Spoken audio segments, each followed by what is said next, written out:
মাঝরাতে হালকা ক্ষুধায় ঘুম না আসার জন্য দৌড়ে চলে গেছিলাম আপুর কাছে। আপুর কাছে যেয়ে দেখি নুডলস ছিল ২ প্যাকেট।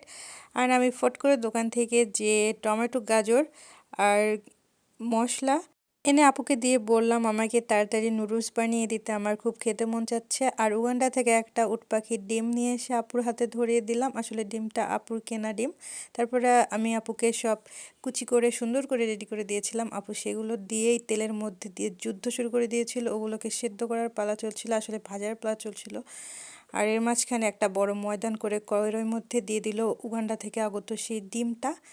ডিম আর সবজি ভালোভাবে হয়ে গেলে তারপরে তার মধ্যে নুডলসটা ঢেলে দিয়ে যুদ্ধ চলছে নুডলসটাকে সবজির সাথে মিক্স করার। আর অনেকক্ষণ চেষ্টার পর আপু ফাইনালি যুদ্ধে জয় হয়ে গেল। নুডলসটা কুক করা হয়ে গেছে। আর আমি তো এদিকে খুশিতে লাফাইতে শুরু করে দিয়েছিলাম। আমি দৌড়ে আমার ঘর থেকে একটা বাটি আর চামচ নিয়ে চলে আসছি, যেহেতু ভিডিও করব তাই যে কোনো বাটিতে খাওয়া যাবে না। আর এই গরিবসের ঝোলা থেকে ৫ টাকা বের করে একটা সসও নিয়ে নিয়েছিলাম।